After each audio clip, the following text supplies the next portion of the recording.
Welcome, everyone. Thank you so much for joining us. For those of you who don't know me, I'm Debra Eckerling. I am the creator of the DEB Method System of Goal Setting Simplified and author of Your Goal Guide, a roadmap for setting, planning, and achieving your goals. I am a goal enthusiast, goal strategist with a niche on goal strategy for event attendees. And I'm on this mission to change the way people view goals in and out of the workplace, which is a nice segue into what we're talking about today. So this entire month, we've been talking about health. So we did money health and mental health, emotional wellness, having that balance. So to round up this month of health topics, we're going to talk about corporate health, AKA business health, AKA having a healthy business life. And who better to talk to this about than Jess Dewell and Lance Robbins. And Jess and I met through the power of LinkedIn, and it's great to have you back on the show. And Lance and I met through the power of virtual events because I was emceeing WordFest Live, and he was one of the people in my little segment, and we were talking. I was emceeing, and he asked me a question because I told him that what he does, that whole virtual well-being and how important it is. He's like, so Deb, what's your take? So I knew we'd be friends. Anyway, thrilled to have you here. And I would love for you both to introduce yourselves and also explain why this topic is so meaningful to you. And, a health schmealth, we need to be healthy, of course, but our business needs to be healthy. And I think people forget that. So that's why, for me, it was really integral to have this conversation. So Jess, welcome and go. Yay. Welcome and go.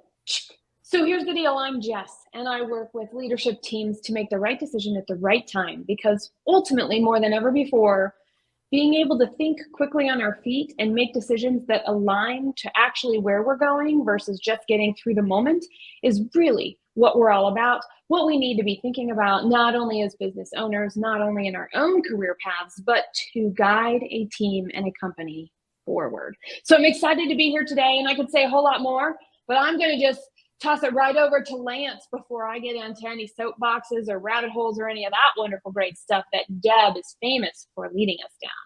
Well, I do love a good soapbox.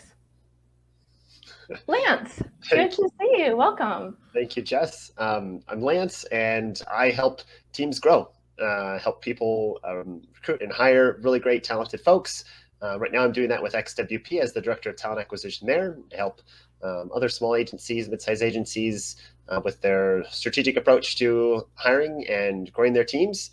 And so a big part of that is the business even a healthy one? And why should I even join it? So I think a lot about how this topic plays into the day-to-day of people who are looking for the next opportunities, businesses that are trying to scale, trying to grow, and it's all connected.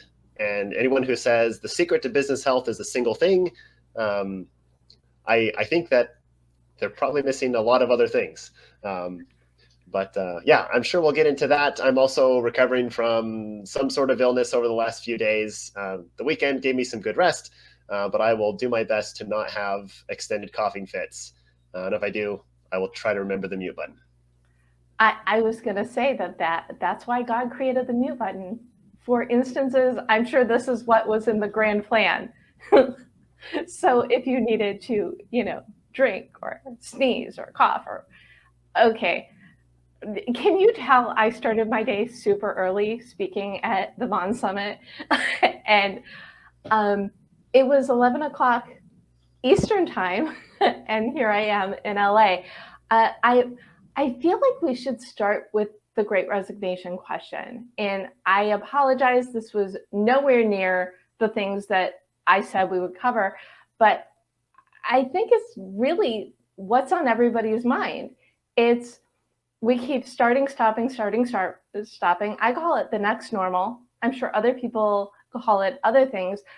Jess, what's going on with the world and business? Okay, this will be a place I might dissent because for small businesses, and I work with businesses up to 250 people, when we talk about resignation and we talk about demanding higher wages and we talk about all of this other great stuff, we forget about things outside of ourselves. And so I'm anti-Great Resignation because I am pro small business in the sense that when you want to hitch a mission to another company's, we have to understand what we're actually hitching to. And if there's not alignment, then we shouldn't even be looking at the money yet, in my opinion, in terms of our salary and the way that we're showing up in the world and what our expectations are. I'm a big believer in mission. I'm a big believer in solving problems. I'm also a big believer of shaking the pot and stirring it up a lot to see where the pieces land so that we can look at what we've got differently. And so, yes, the way the work is happening is changing, but I'll give you a secret. Remote teams, dispersed teams have existed long before the internet. In fact, my first company, we were half in person and we were half remote, and that was in the late 90s. So I just want to it's how you show up, can you do it, what the expectations are, and comes down to the way we're doing our work together. And as long as we all know the way that the work is going to be done, we can bypass this Great Resignation and actually just do good work and make a difference in this world. So what I'm hearing you say is, it's not even a factor if you're working for a good company and it's in alignment with your values and you're all in alignment together. That's right. And it's Cool. our responsibility as individuals to make sure we're choosing that company. And it's our responsibility as guiding that company to make it clear enough for others to be able to do that. I feel like this is a really good opportunity to throw it to Lance because I know a little bit of what he does. So Lance, go. Yeah. I think that what you said there, Jess, is really, really important. And then there's another element that I see shaking things up, though, is that people want to get paid. And always, we all have to get paid. Yeah. And there's companies that are, great mission, great culture, exciting, and people don't want to leave, but they just cannot negotiate for anything that's even close to what's out there in the marketplace. Right. And so it kind of took me by surprise, even in my field, where I thought, okay, this new pandemic is upon the world, economic uncertainty, and then all of a sudden people just started walking away from their jobs. And I'm thinking like, an interesting time, an interesting climate to actually leave the thing that provides some sort of economic security and go try to get more somewhere else, go try to get, and ultimately from what I understand and from what I hear and the people that I talk to is that money is not the number one driver. People are walking away more often than not because it's a toxic culture and there is toxicity in the body of the business. There's a lack of business health in general. And people that are able to find a great culture often don't need top end of the marketplace. But it's also true that even if you have a great culture, if somebody can get 25, 30, 50% more somewhere else, they're probably going to do that. Do you see the longevity staying? Because if we're going to go someplace because we think our mission, our personal values and our personal missions align with someplace where we can get 25 or 30% more in money, do you find that to be true? Do you find that people during this time and they're going, oh, everybody wants workers, so the people who can pay more are they actually staying there, or is there a high turnover rate? History hasn't written that part of the story yet, I don't think. We'll see. I like that answer. I was going to say, because if you know something I don't, I'm excited. Do you have a prediction?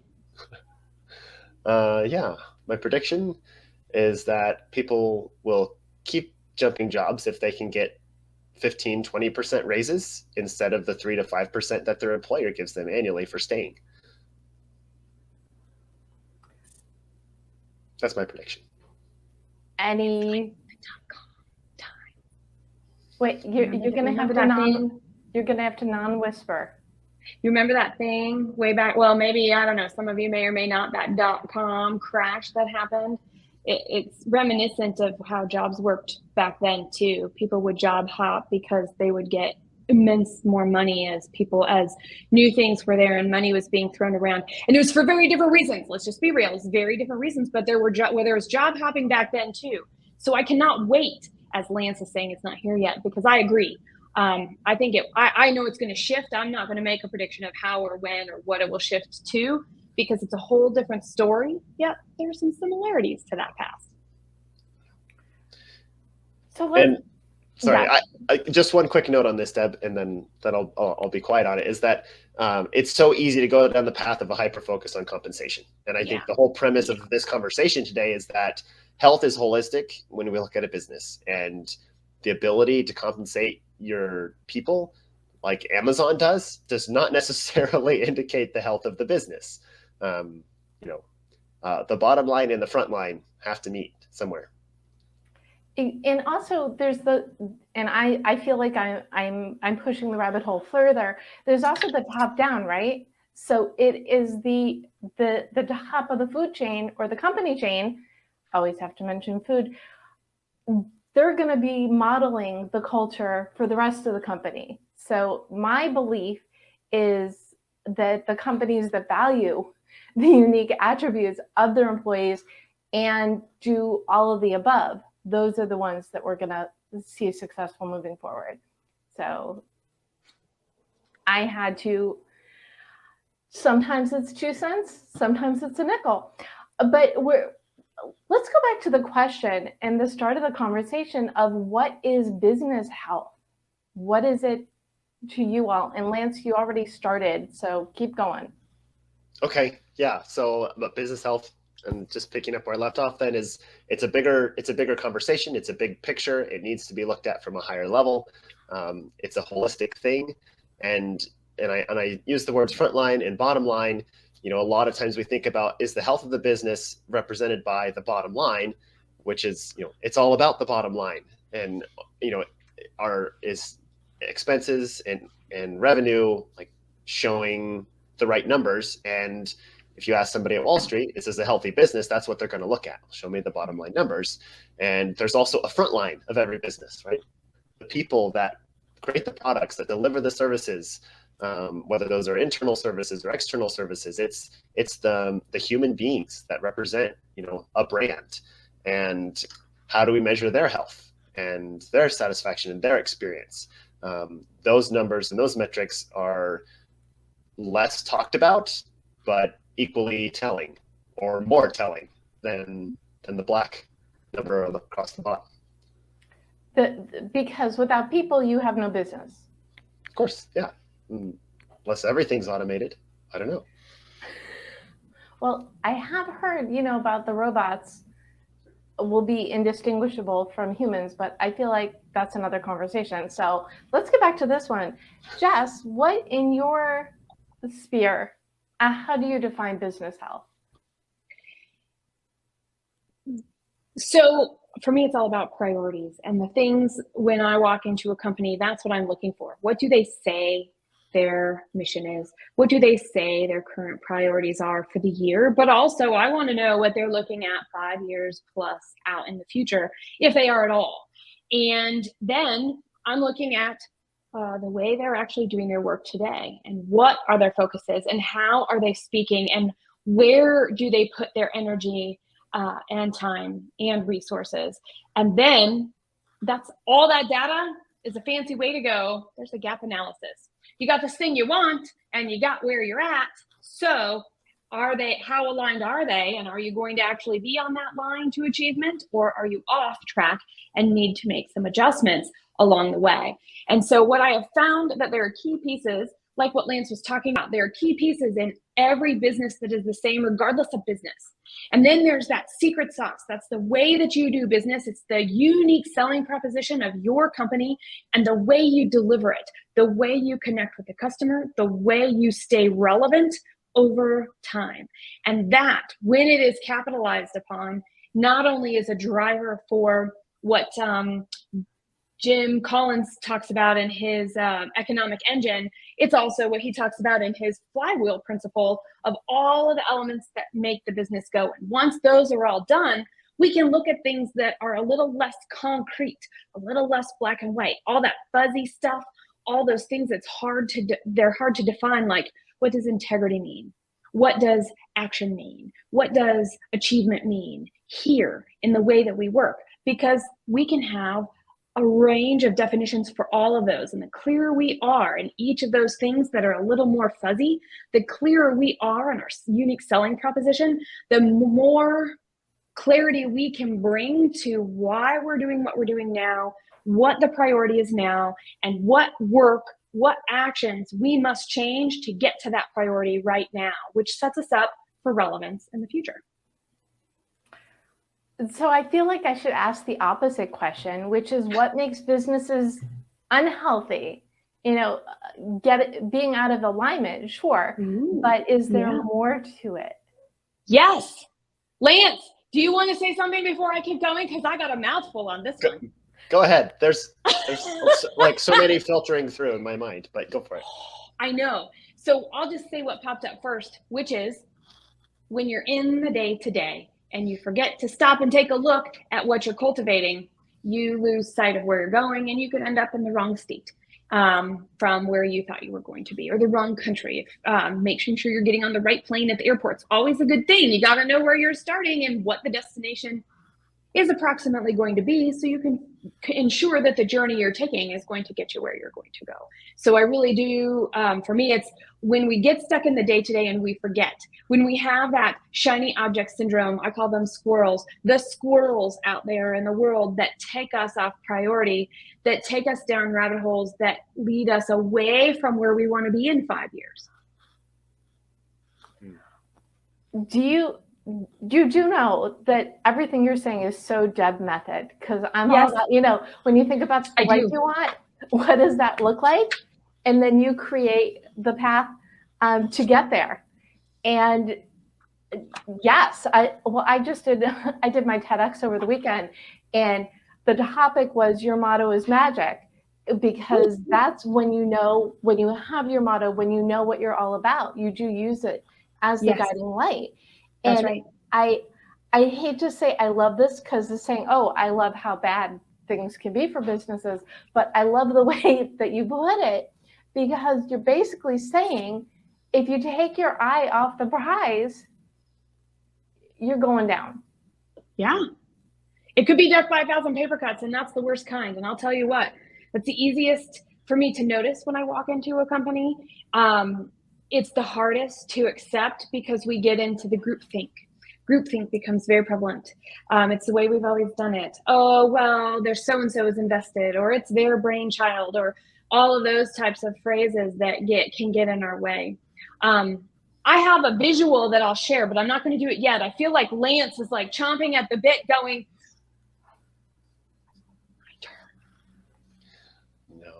No, I don't. I think Lance is probably too polite for us, but go right ahead, Lance. Come on, you got to join this party, Lance. You're gonna have to jump right in and interrupt potentially. Well, what I will say is, so we're recording this live. So if you're watching this live or watching the replay, awesome. If you are listening to this as an episode of the Deb Show, you can go to thedebmethod.com/blog and see what visuals we're talking about. So, Lance, what about you? What makes a business unhealthy from your standpoint? Yeah, first of all, I'll say, and I see that Jess, you added this in the chat, that you've definitely coined a new term for your own personal brand here, Deb. Every podcast episode is now the next Debisode. It's going to live. It's going to stick. Got to. Awesome. Thank you so much. No, I'm thinking about this in terms of experiences. We're creating experiences, whether we realize it or not, we recognize it or not, we're aware of it or not. And as a business leader, you're creating experiences for your people internally, and you're creating experiences for your customers externally. And if those experiences are negative more than they're positive, this is the absence of health within the business. And so, okay, weird sounding story, right? So my neighbor's girlfriend flew in from out of town the other day to interview at a restaurant here. She's going to come and work the summer, and saw them in the parking lot and said, how did it go? So I'm definitely taking the first place that I talked to. Oh, really? Why? And this is always interesting for me, because I deal in hiring and so I'm trying to, what's the motivation for why you're staying far away from option number 2? Oh, well, the hiring manager told me how all the other servers suck and how bad the owner is and that they're leaving soon themselves. And, they have great food, but it sounds like a terrible place to work. The experiences that are being created, the shared experiences for the people working at this place, it's terrible. There's a terrible culture of health at this establishment, and it was obvious to a candidate that walked in. And Jess, you said, when I walk in the room, I see it. She walked in the room. It only took her a few minutes to identify this is a sick environment, and I'm staying away from here. And those are the things that I'm up against when I'm talking to somebody about joining a new company or pitching an opportunity. Somebody, I'm thinking about, is this a healthy environment, and how do I communicate that to somebody? And is the experience that they're having as they come through and they get to meet me and they get to meet other teammates and they get to meet the culture and they get to meet the policies and the documentation we have that we're able to share at the different stages of evaluation, are these positive experiences that are leading them to believe that this is a healthy place for me to be? Or are these experiences that are giving little warnings of there's something missing? Wait, I have a question. So this person decided she was working at the bad place, or she knew she wasn't working at the bad place? Because that was a little muddy. Yeah, sorry if that was unclear. She knew right away that she was not going to work at this terrible sounding establishment here. She was, excuse me. Oh, so see, I heard it as they're all going to leave, so they're going to need me more. So she was going to work at the bad place. So I'm glad you corrected that, because definitely that. And my next question was going to be, and how old is she that she wants to work at a bad place? So I'm glad that I heard it wrong. Jess, did you want to jump back in? I really like these stories. Well, yes, and I'm going to do a shout out to Tom, because I saw in the tweet chat, Tom Reed, one of your regulars that stops by. I had the pleasure of being on your show with him before. Right. He was talking about all of the elements, and I wanted to, just because of how smart he is, I was like, well, he was comparing it to our body and the systems within our body, and that there are many that work together. And so having an understanding and an awareness of not only financials, but also the pipeline and customers and the sales and the current clients and the engagement of each of those are also elements of a healthy business. So that was just a shout out to my friend Tom, who I saw that in our recap from last night. And there's a lot of companies, Jess and Tom, that they don't even know. They don't even know if it's good or bad, or what the numbers are, right? Candidates come through and they ask questions. Well, what do you do for this? And what do you do for that? And I imagine half the time prospective employers say, I have no idea what we're doing. I have no idea what other departments do. I have no idea how leadership thinks about that. Yep. That's bad. Okay. I feel like it's dispersed teams. We all are so stretched. We're all focused on our own thing that we forget that there are other elements of the business that we could lean into, learn from, and give expertise and time and energy to. So it's a matter of being more collaborative, even if you are not ideally collaborative. Always. Right? I think there's an element to that. And and I think every company has their own thing, and some are better than others about articulating it. I'm a drawer. So one of the things that I did for Redirection this last year was we ask a lot of companies about what they're doing and are they achieving their goals and stuff like that. And what I learned, and I'm also a student of many other things, both nonfiction, fiction, historical, religious, philosophical, all of the above. And Redirection. So we're talking about compasses and our branding and stuff like that. For those of you who are able to see this, I decided I would draw a compass and see what happens.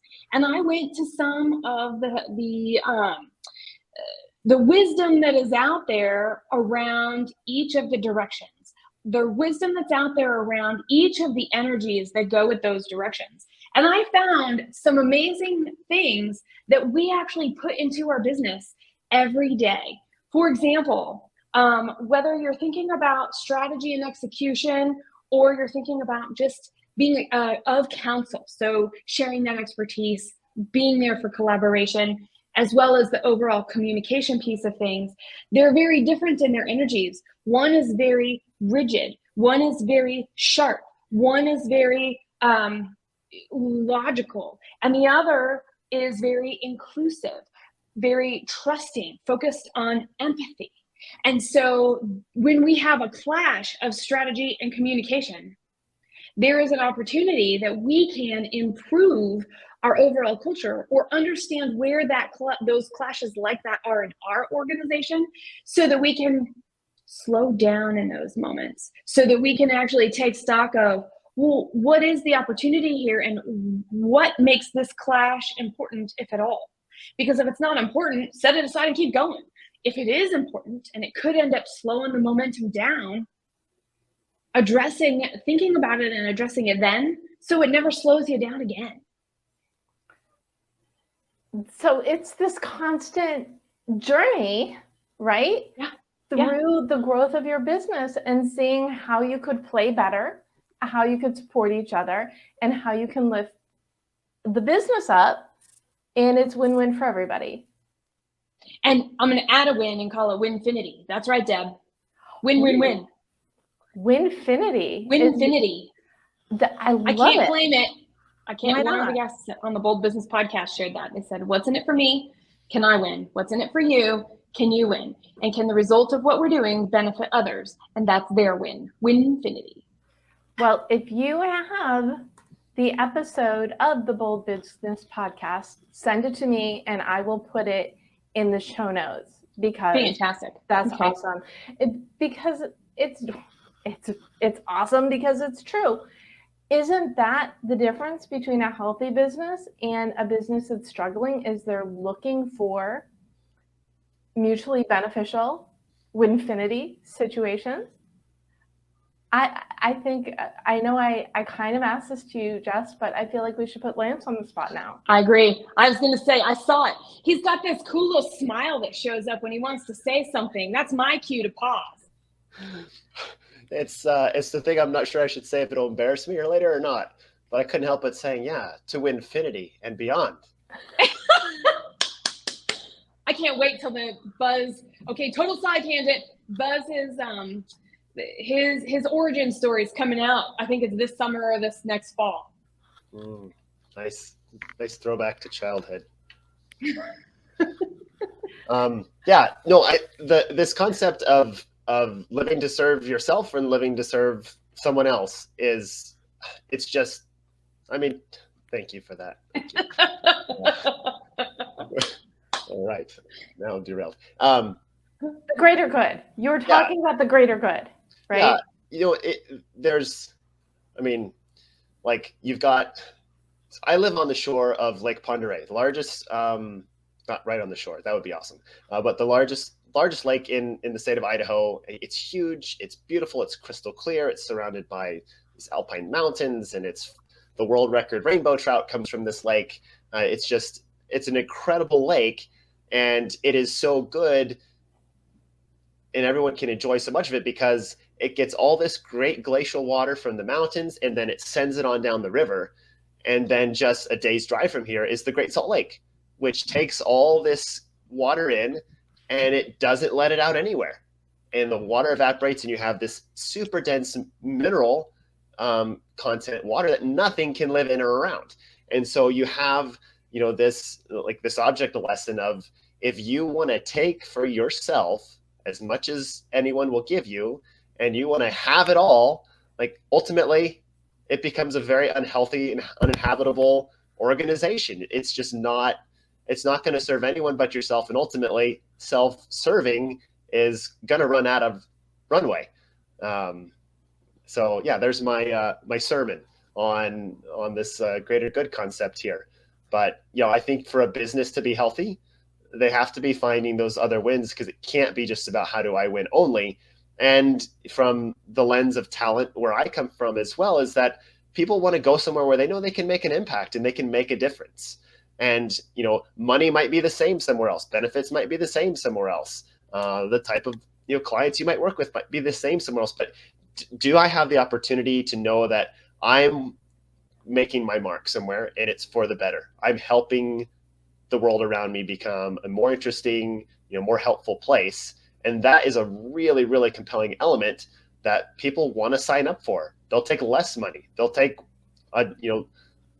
less goodies, less perks, to be a part of something that's doing something that's really awesome.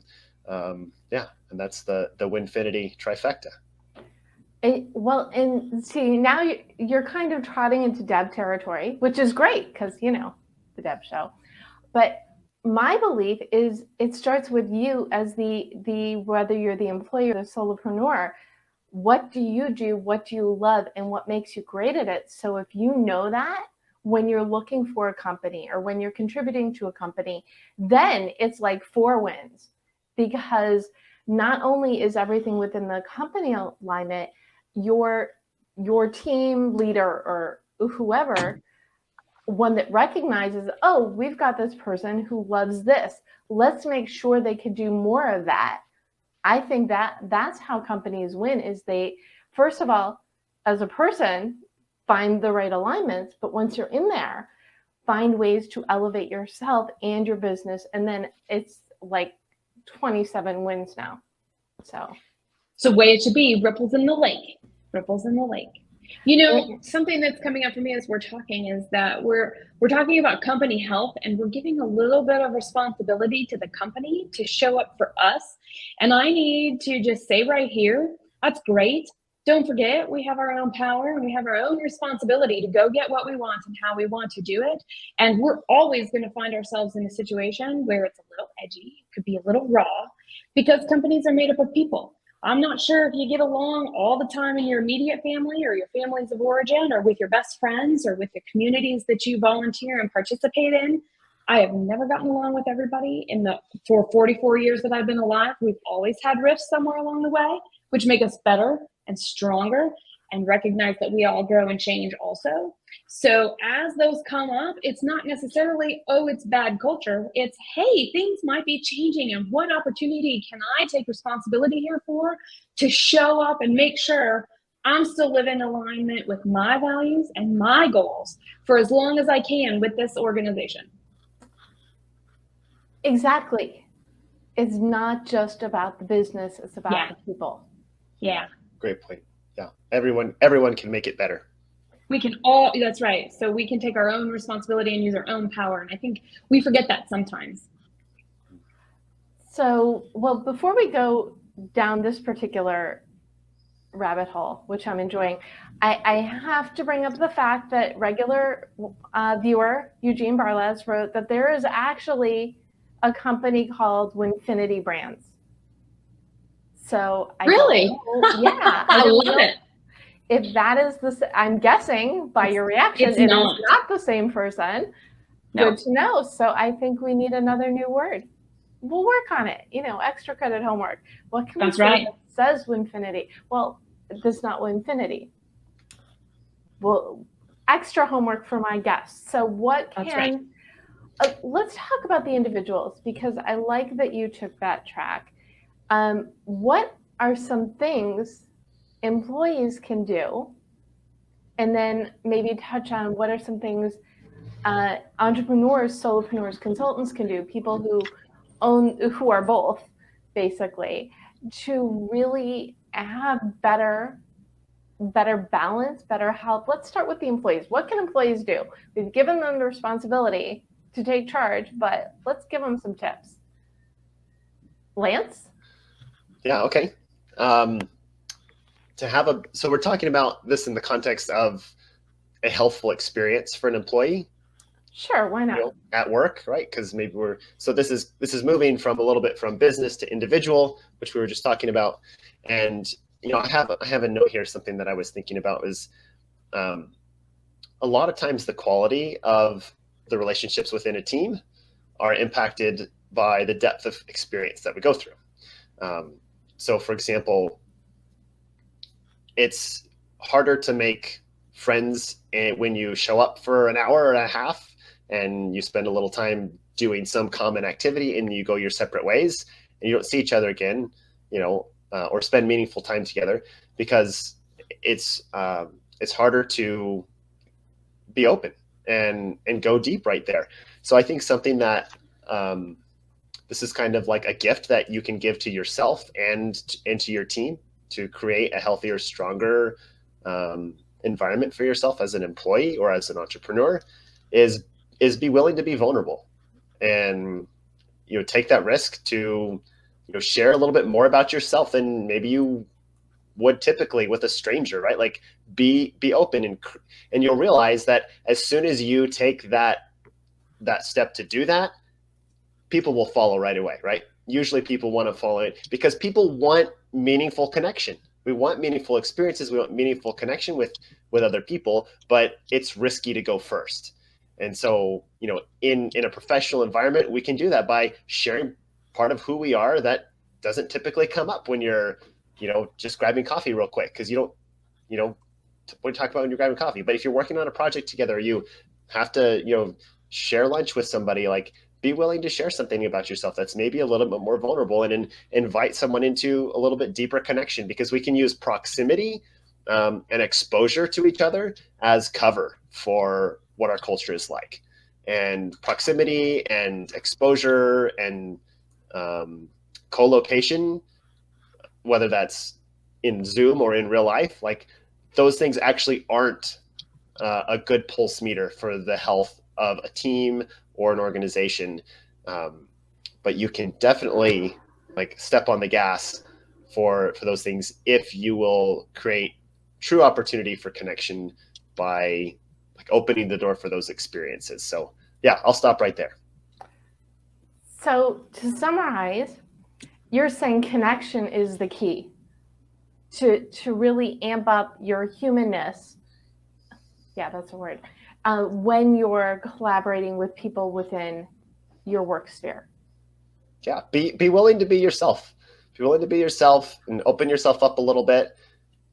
Take that step, open the door, and I think that it creates a gravity. People want to be close to people who are vulnerable themselves, who take risks themselves, who invite other people to be better, do more. Yeah, I think it's contagious, if we can use that word these days.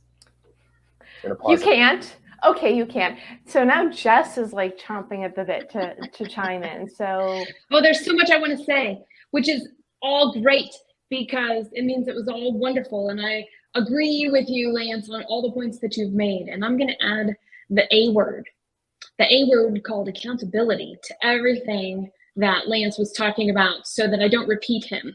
And it was that good, I could have repeated you. And so when we build in not only a place where we can show up and talk to each other and ask questions and not know all the answers and figure things out together, when we decide to do that, how we show back up, do we do what we say we're going to do? What are the expectations around the things that were decided so that we know we're on track? Because if we don't have accountability to the deadline or to the goal or to the outcome, then things slide. And that's where the other shiny objects, that's where the other priorities, that's where all of the things, all of the distractions that come along can take over. And so I want to bring accountability into that for everybody in an organization, wherever you happen to be, as an individual, as an owner, as a manager, as a candidate looking for a new role, somebody starting your own company. How are you accountable? And I actually think it's harder when you don't have a peer. It's harder being a solopreneur or an entrepreneur with 1 or 2 employees, even 50, even 100, because usually the person that is setting the model, that is leading by example, Deb, earlier you mentioned top down, they don't have anybody to check them. And a lot of people aren't comfortable checking them, even when they ask. And that's how we end up with a little bit of groupthink sometimes. So can we speak up in a way that we feel safe and that the organization allows us to speak up so we can just shake just enough to get better and better and better together? Say you're going to do the things. And if you don't do the things, have a system in place to see where the breakdown came through. Yeah. Did I miss anything? I try. Well, that was that. You systematized what I said. I'll take that. Yeah, Okay. absolutely. Cool. Yeah. So what can people be doing as we're in this ebb and flow and constantly changing state of next normal again and again and again? How can people, whether, and we'll go back to the whole entrepreneur, consultant, employee, what is the secret? And you're going to say there is no secret. And when you said that earlier, I was laughing because I say that all the time. There is no answer. There's only what works for you.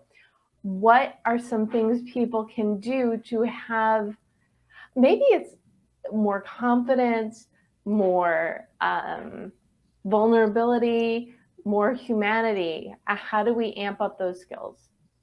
Jess? To stop. To pause.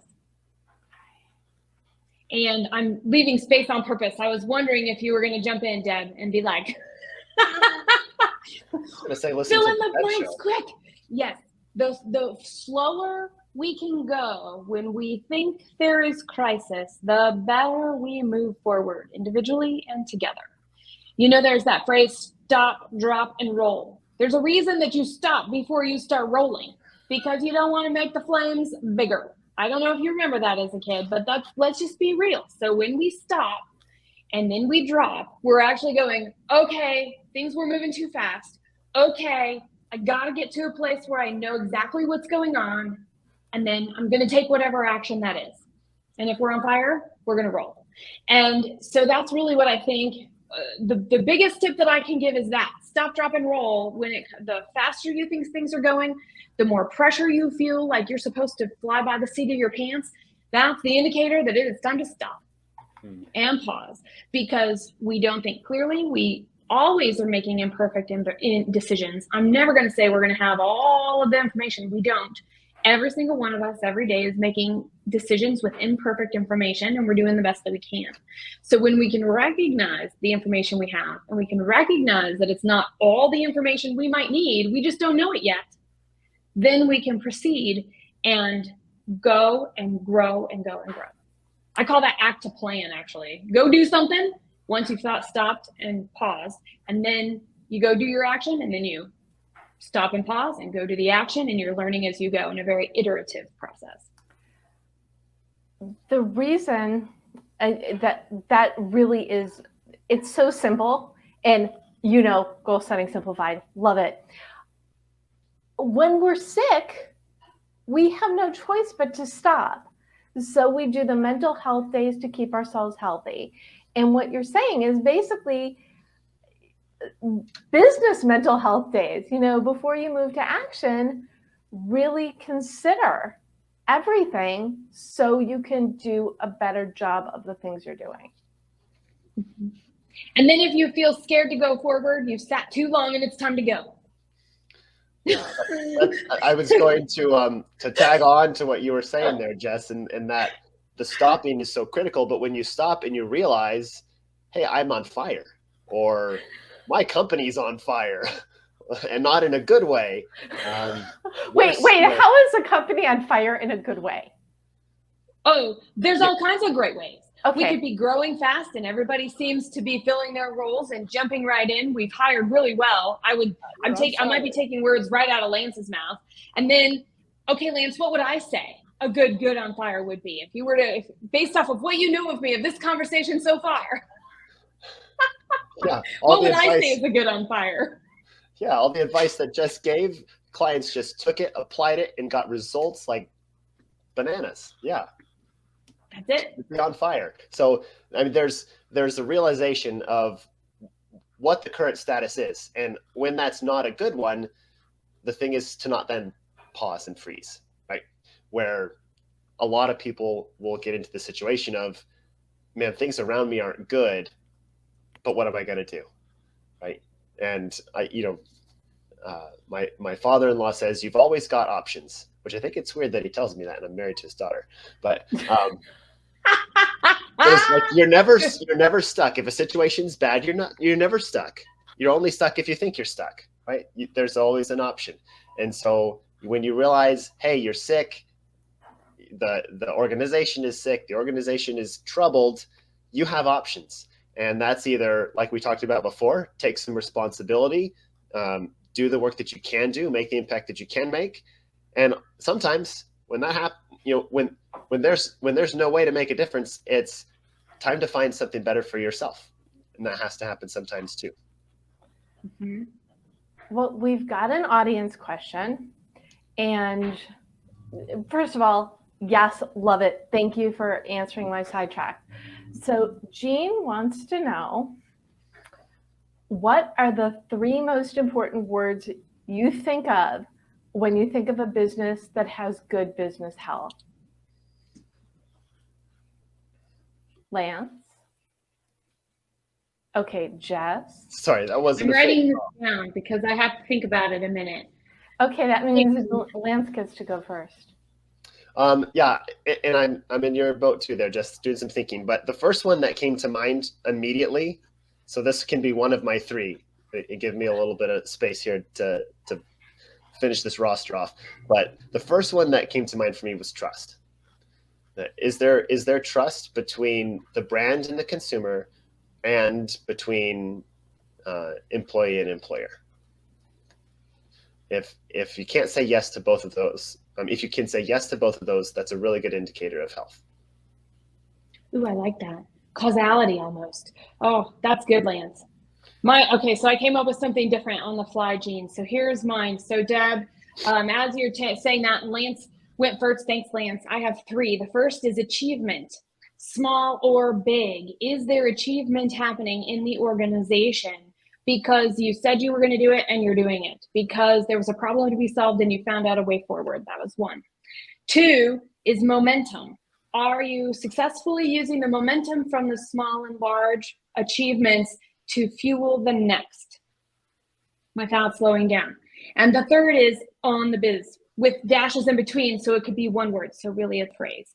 On the biz. Are we working on the business enough so that when we are in the business, we are undistracted and we can make the decisions we need to on the fly that tell us we are on track or off track? Excellent. Lance, did you come up with 2 more? I've got at least 1 more here. And this one is, it's growth. So it's easy to measure growth in terms of dollars, which can be a very valid metric of business success. But thinking about some of the other things to measure growth around, your business may not be growing in terms of more revenue every year, but you may be growing in the number of people that you serve, or the impact that you make in your local community, the number of tables that you're putting food on because your workforce is expanding, and you're able to automate a lot of the friction points that become expensive as a business owner. So I think growth is really important. It doesn't always mean finance. I'd add that to my list. Well, I think, given that one of Jess's words was 3 words, I think you guys average out perfectly. Before we get into gifting goals, I do want to share a comment from Pam Barraway, who's actually the reason Jess and I met on LinkedIn, because you posted a question and Pam tagged me, and you and I have been friends ever since. Yay, thanks, Pam. Mm-hmm. Pam writes, sharing can be powerful, but it can also be taking a risk. I've seen people share personal info that came back to bite them in the corporate sphere. Not saying don't, but you have to take care in what you share.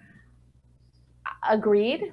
Lance or Jess, do you want to add another way to a thought on a way to share safely? Yes. I would say too that if you're in a situation where you feel like it may be unsafe for you to share, this could be an indicator of poor health in the organization. That's what came to mind for me, right? If I'm in a situation where I don't feel like I can be vulnerable, I don't feel like I can express, my needs or my concerns or my feelings safely at work, then that's a good flag, that goes along with our conversation today. And yeah, I mean, I'm not sure what else to say to that other than know your audience and be careful. Yeah.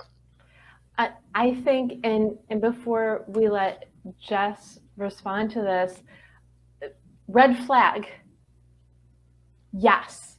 And I think a lot of places, if you start to work at a company in that first even day or few hours, you'll know if it's a fit, or even more harshly, if it's not a fit, what have I gotten myself into? So if you've got the red flags in the interview process, listen to them.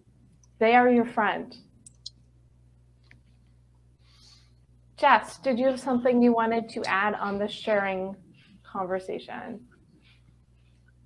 I think that to the point of not knowing, is it because I feel unsafe that it will come back and get me later, right? I think that's very important. If I don't feel that, is that from past experience or is that from current experience? And there are going to be cues for both, and both may be present.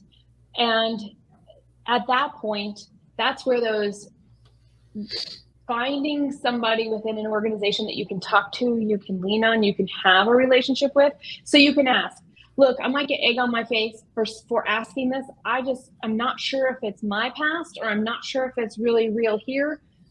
This is what I'm feeling. And get an external perspective from a resource, from a person that will help you and listen without judgment. And by the way, I know Lance was saying you can't make friends in an hour at a time earlier, and I may have misquoted you just a little bit. That's true, though, for working relationships like what we're talking about, too. It takes effort. It takes intentionality, which might be a made-up word, being intentional. And it also takes a commitment to put some effort in to see if I can have that person and find a person that I could talk to that way.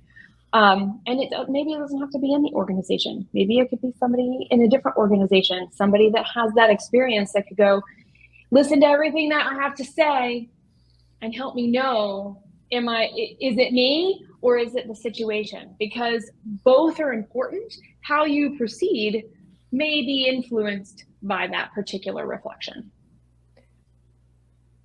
I think also finding the trusted person, whether they're in your sphere or a mentor or what have you, I think that's huge. And if there's no one you could trust to ask where you work, another red flag. Mm-hmm. Is there anything else I didn't ask you before we get into the goal portion of the conversation? Oh, and Pam left the company she referenced before because of that toxicity. And you know what I say to that, Pam? Gold star for you. You chose yourself. Yay. Go Team Pam. Jess, Lance, anything else we didn't bring up, or any rabbit holes untraveled? None that are going to be helpful for the listeners. So. Yeah. Oh, you mean they'll be fun and helpful for us because they will amuse us. Okay, we'll see if we've got some time there. What I would love for you both to do is to gift a goal. And the more general, the better, because I know we've got entrepreneurs and employees and solopreneurs and consultants, and hopefully some top of the food chain people listening. What is something they can do today, tonight, tomorrow to improve either their company health or the way in which they view the way they interact with their company? Jess? I can go first. I came prepared, Lance. Okay, good. I knew this was coming. So okay, I didn't, but I have a great one. I can't wait to share it. So go ahead. Okay, good. All right. So in this case, I would say for today is where, and I said it before, so it's going to be no surprise. Where can you pause in your week? Where can you commit to yourself in your work day, for your work time, for your work effort, and your goals around your career? Where can you stop to reflect, to dream, and to prioritize? And maybe it starts at an hour. Maybe you have to do it at your lunch break. I hope not, but sometimes that might be where we get to start. And then can you turn it into 2 hours? And for those of you who are leading others and guiding others and making business decisions and making decisions that are going to keep your business in business. So all these people that have hitched their missions to yours have a place to come to work every day because they're choosing to work with you. They're choosing the mission that you've selected as well. You need more time than that. You need 4 hours, 6 hours, or 8 hours, 1 day a week for that. So can you commit to that tiny bit of time to see what that could do so you can say no to more throughout the week? That's my goal. That's my sharing of a goal for you. Thank you. And I love that you say it's important for the employee, the consultant, the solopreneur, but the higher up, the more time to think about the future, because you can't, well, I say all the time, you can't get what you want unless you know what that is. It's a constant evolution. Let yourself evolve. Lance, you've got a good goal for us. You said don't disappoint. Yeah, no, I'm afraid to live up to my claim, right? Maybe this is a terrible one. No, Not possible. This is a piece of homework here that I'll assign to listeners if they'll take the challenge. And that, we're talking about organizational health and the health of a business team or a business unit. And Deb, you and I met through the Big Orange Heart WordFest Live event, which is built around the WordPress community, which is an open source technology and open source community. And so stealing a page from the playbook there of the open source community, something that I would challenge business leaders to do is to look at one part of the experience of being somebody at your organization, whether that's what it's like to get hired there, what it's like to be onboarded there, what it's like to be trained there, what it's like to leave there. Take one of those and then write down all the details of what happens. And a lot of organizations will gasp and say, that's proprietary, that's secret business knowledge. Well, okay. Look at the technology that decided they just give away all their information. They became the CMS that 45% of the web is built on right now. So you don't have anything to lose. And the exercise here, this is the thing, is that if you have a really healthy organization, this will be a joy to write about. And if you don't, it might be a nightmare to write about. And so I guess the goal here is that you'd take some time, go through, document what your process that represents part of this life cycle of being a part of your organization is. And if it's good, publish it. And if it's not, work on it, improve it until you can then publish that and have something to share with the world that says, look how healthy our organization is. And you'll be alarmed at how many people, both potential clients and potential colleagues, future colleagues, are going to reach out and say, I really, really value you sharing that, because a healthy organization is a top priority for me when I do business or where I'm going to work next. And we'll edit it for the solopreneurs. Write one of your processes down. Hold yourself. I'll use I'll use accountability. Hold yourself accountable to what you do. I see how this is a really good exercise. It doesn't matter where you are in a business, but to really take stock, take the inventory of your processes and see what works. And I love, if it's a joy to write, it's good. It's another one of those easy litmus tests. Good job. Gold stars to both of you. Great goals. Lance, where can people find you? Yeah, the best place to find me is on LinkedIn these days. That's where I spend most of my time hanging out. You won't find me on Facebook. I do exist on Twitter, but it might be a few weeks before I see that you pinged me there. I'm one of these social minimalists, but I do spend quite a bit of time on LinkedIn, and that would be a great place to connect. So if you're listening to this, watching this, do reach out and send me a connection request, follow, and I'd be glad to be connected there. Excellent. And Jess, where can people find you? Same thing, Redirection.com. I'll add the website. I will also say LinkedIn is a great place to connect with me as well. And they can listen to your podcast. Awesome. From there, from Redirection, search the Bold Business Podcast. Absolutely perfect. And you can get the recaps of the Debisodes on thedebmethod.com/blog. You can also learn more about me and what I do by going to thedebmethod.com/goals. And if you're more of the DIY type, grab a copy of your goal guide on Amazon or your favorite place to buy books. And you can reach out to me. I'm at the Deb Method everywhere, and connect with me on LinkedIn. Say this is where we met.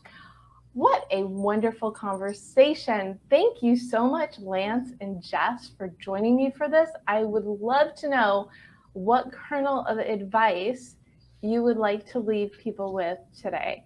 See, you thought you were done. Lance, do you have a final thought you want to leave people with? Sure. Boiling it all down, you're creating experiences for the people you do business with, people that you work with, for yourself. Create healthy ones and create them on purpose. Fantastic. And on purpose. Excellent. Jess, what about you?